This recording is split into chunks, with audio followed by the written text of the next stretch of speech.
Salut tout le monde, c'est Nelvia-chan et je vous retrouve pour cette première vidéo de l'année sur la chaîne. On est encore au mois de janvier, c'est une chance. J'espère pouvoir la sortir très vite cette vidéo. Aujourd'hui je ne vais pas faire une créa avec vous, je vais vous présenter un objet que j'ai réalisé durant les vacances de Noël. Alors bon, j'ai les mains pas forcément top au niveau de l'état, mais bon, en tant que scrapeuse, je pense que vous m'en voudrez pas. Et je fais pas de voix off sur cette vidéo, je parle en direct pour que ce soit plus facile de vous la publier par la suite. Le projet que je vais vous montrer aujourd'hui, il s'agit d'une boîte. Une boîte de jeu. Donc, en fait, pour vous expliquer un peu, avec mon chéri, on est fan de jeux de société et on a notamment celui-ci, le Munchkin, qu'on aime beaucoup et qui est un jeu alors très rigolo, on va dire. C'est un jeu de cartes en fait. Et il se trouve, pour ceux qui connaissent pas, hein, parce que je pense qu'il y en a qui connaîtront quand même dans le lot, c'est que bah voilà, vous avez le jeu de base et puis vous pouvez avoir une extension, 2 extensions, 3 extensions, bref, je sais plus combien il y en a, 7, 8 qui sont disponibles, quelque chose comme ça, sachant que dans cette boîte là il y a déjà l'extension numéro 1 inclus.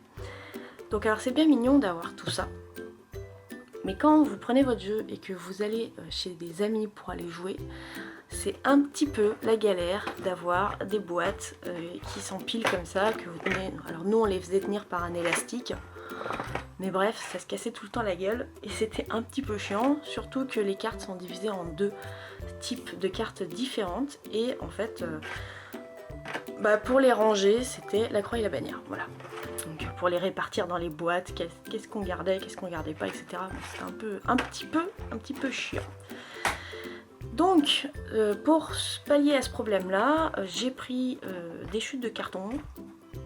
Je me suis installée devant ma télé, c'est pour ça que vous n'aurez pas d'image de fabrication.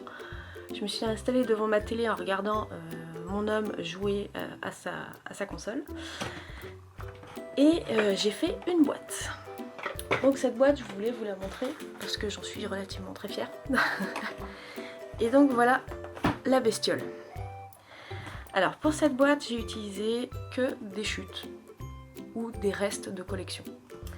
Donc en carton, j'ai utilisé quoi? Je vais vous montrer quand même, je dois en avoir encore des petits bouts. Alors, le couvercle, je l'ai fait avec du carton fin. Donc ça, c'est du carton de récupération de boîtes que j'ai acheté à Ikea. Donc les boîtes noires en carton. Mais comme elles sont dépliées quand on les achète, pour rigidifier le colis, on va dire, ils mettent ces cartons blancs là qui font 2 mm d'épaisseur, qui sont relativement souples. Donc moi je les ai utilisés là que pour la partie couvercle. Et souvent je les ai utilisés aussi ces cartons là pour tout ce qui était structure de classeur pour mes bijoux. Voilà. Et pour la structure basse de la boîte, hein, vraiment la structure de la boîte, là j'ai utilisé du reste de carton plume, les restes que j'avais de mon meuble de rangement d'encre et de feutre. Voilà, pour vous situer un petit peu, hein, ça fait très longtemps que je l'ai réalisé maintenant. 3 ans je crois. Il me restait encore des chutes de carton plume noir, donc je crois que c'est du 5 mm d'épaisseur. Du coup j'ai utilisé ça. Alors cette boîte là, ensuite pour la visite, la collection de papier que j'ai utilisée, c'est une collection de Simple Story. C'était la collection, alors des restes de la collection Say Cheese. Il doit y avoir à la fois de la 1 et de la 2 de mémoire. Voilà, donc ça c'est pour l'habillage. Je trouvais que ça allait bien avec le thème un peu médiéval fantastique du jeu. Le Munchkin écrit là, voilà, vous le voyez, il est en doré. Donc ça je l'ai fait avec les Gilding Flex, avec cette chose là. Voilà. Donc comment je l'ai fait? Tout simplement je l'ai imprimé en gros sur du papier avec un calque. J'ai dessiné les lettres sur le calque, j'ai retourné le calque, j'ai redessiné l'arrière de mes lettres et j'ai reposé le calque proprement dans le bon sens et j'ai repassé une troisième fois au crayon pour pouvoir avoir le principe du décalcomanie en fait, pour avoir le tracé. Une fois que j'avais le tracé, si on regarde vraiment dans les détails, alors je sais pas si vous allez le voir, on le voit encore à certains endroits. Ensuite j'ai pris mon stylo colle nouveau, alors c'est celui-là. J'ai pris mon stylo colle nouveau, j'ai repassé l'intérieur des lettres et avec le Gilding Flex, et bien j'ai tout posé par dessus et ça m'a fait cette jolie finition dorée. Voilà pour le titre. Pour la fermeture, et bien tout simplement j'ai fait des petites pastilles rondes en épaisseur que je suis venue.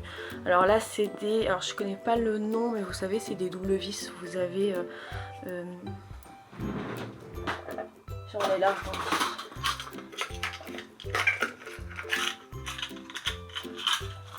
Donc ce que j'ai utilisé là pour les maintenir, alors il y a de la mousse en dessous, mais pour les maintenir, pour pas que ça bouge, j'ai utilisé, vous savez, ce système là en fait. C'est une vis double, une qui vient se visser dans l'autre en fait. Voilà. Je sais pas si vous allez vraiment bien voir. Donc là, c'est des grosses, là c'était vraiment des toutes petites qui me restaient. C'est pareil, c'est de la récup. C'est vraiment de la récup de longue date, celle-ci. Ça doit bien faire 4 ou 5 ans que je les ai. Et du coup, j'ai simplement pris après un ruban, du coup j'ai terminé mon ruban, c'est très bien, ça évite qu'il reste en stock pour rien. Et voilà, et comme ça on ferme tranquillement. Ça bloque bien, hein. Vous pouvez y aller, ça bougera pas. Voilà pour le système de fermeture. Pour l'ouverture, pour l'intérieur de la boîte, alors pour l'intérieur de la boîte, donc là on a je vous montre, hein. On a en fait c'est un couvercle mais en 3 morceaux fixes, et ici le morceau qui reste collé et qui permet de faire le joint contre la boîte. Donc on voit bien les deux différences, les deux épaisseurs différentes en fait de carton, entre le carton mousse ici et le carton fin là. Dans mes chutes de papier de la même collection, du coup j'ai fait une petite pochette dans laquelle on a glissé la notice. Bon, voilà, il y a la notice et puis j'ai mis, pareil, ça fait partie de la collection. Il faut que j'entoure, mais c'est pour entourer les extensions qu'on a à l'intérieur en fait. Voilà, et ensuite dans ma boîte j'ai fait 7 compartiments, donc un compartiment où on met le dé, et là c'est des cure-dents parce qu'il faut qu'on compte les points et on compte avec des cure-dents, c'est facile. Et ensuite j'ai 7 petits casiers au format des cases. Donc les cartes, il y en a 2 styles, il y a les cartes comme ça où Munchkin est écrit en bleu et les cartes comme ici où Munchkin est écrit en blanc. Donc ça c'est ce qu'on appelle les cartes portes et les cartes trésors. Il y a les illustrations qui vont avec. Donc il était important de pouvoir les différencier. Et du coup, comme on n'est pas à l'abri d'acheter d'autres extensions, eh bien j'ai fait plus de cases que nécessaire. Comme les cases sont très profondes, elles font quand même 5 cm de profondeur, du coup j'ai mis un petit ruban, ce qui me permet d'attraper les tas de cartes super facilement. Voilà. On peut attraper les tas de cartes super facilement. Et ensuite on peut les remettre à condition de bien mettre le ruban en dessous. Donc après, sans rentrer dans les détails techniques, voilà, les séparateurs sont enchevêtrés comme j'avais fait pour mon meuble d'encre. Et puis après, j'ai quand même fait des finitions très propres.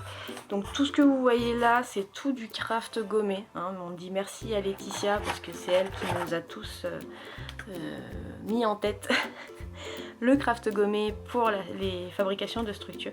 Donc là, c'est vraiment... Alors quasiment, hein, il y a des bandes de craft classiques, mais pour tout ce qui est collage, j'ai tout collé au craft gommé. Il était important de bien faire les séparations pour éviter qu'il y ait une carte qui se glisse sous les séparateurs. Voilà, puis bien renforcer, etc. etc. Petit plus, voilà. Hop. J'ai utilisé de 4 aimants, donc 2 ici et puis 2 pareil de l'autre côté. Donc ces 4 aimants, je les proposerai bientôt en boutique. Je sais pas si si j'ai déjà fait les nouveautés au moment où je sortirai la vidéo en fait. Mais voilà, ces 4 aimants, c'était pour les tester. Donc il y en a un, il est sous du craft gommé sur la structure boîte, et l'autre, il n'est pas à l'intérieur mais il est à l'extérieur sous le papier décoratif. Et malgré l'épaisseur de 2-3 mm qu'il y a ici, eh bien il s'aimante très bien. Donc voilà pour ma petite boîte de jeu. Je m'étais dit qu'éventuellement ça pourrait vous intéresser de voir ce type de projet. Je vais pas faire plus long parce que après c'est vraiment... Enfin, j'ai pas vraiment grand chose d'autre à vous raconter. Et puis c'est vrai que sans vous montrer des images de fabrication, c'est un peu difficile de vous expliquer exactement comment j'ai procédé. Mais bon voilà, craft gommé, prendre des mesures de vos cartes. Si vous voulez faire ce genre de projet, prenez vos mesures de cartes, prenez la mesure de vos cartons, l'épaisseur de vos cartons que vous allez utiliser. Et par exemple voilà, moi je savais que j'allais prendre, je voulais 6 compartiments pour les cartes, plus ici il est un peu moins épais, mais ça après c'est en fonction de ce que vous désirez. Nous ici on voudrait rajouter des choses, donc l'intérêt d'une grande case comme ça se fera plus tard. Donc vous prenez la taille de vos cartes, vous rajoutez quand même 5 mm de plus. Enfin, si vous mettez juste un ruban comme moi, vous pouvez mettre 5 mm de plus en hauteur et en largeur et faire vos cases avec ces 5 mm de plus. Si vous mettez pas le ruban, vous prévoyez l'espace de rentrer un doigt ou deux quand même, hein, parce que sinon vous allez galérer à récupérer les cartes. Une fois que vous avez la dimension de votre case, vous la répétez le nombre de fois que vous avez besoin pour la fabrication de votre boîte, sans oublier de rajouter à chaque fois l'épaisseur de votre carton. Voilà, le nombre de séparateurs que vous allez avoir pour avoir le nombre de la dimension exacte de votre boîte en largeur et puis bien évidemment en hauteur aussi. Voilà, j'espère que ce petit projet vous aura plu. Je vous fais d'énormes bisous. Je pense que la prochaine fois que je vous retrouverai, ce sera pour une vidéo, alors peut-être mise en couleur suivie d'une carte. Mais je m'étais dit qu'on allait varier un petit peu les plaisirs et que j'allais vous présenter ce projet. Ce projet-là, je l'ai fait en 3 soirs. Voilà. Et ne me demandez pas les plans parce que je n'en ai pas fait de plans. Il n'y en a pas, il n'en existe pas, donc je ne pourrais pas vous les donner. Voilà, je vous fais plein d'énormes bisous et je vous dis à bientôt, à plus tard, à la prochaine. Ciao!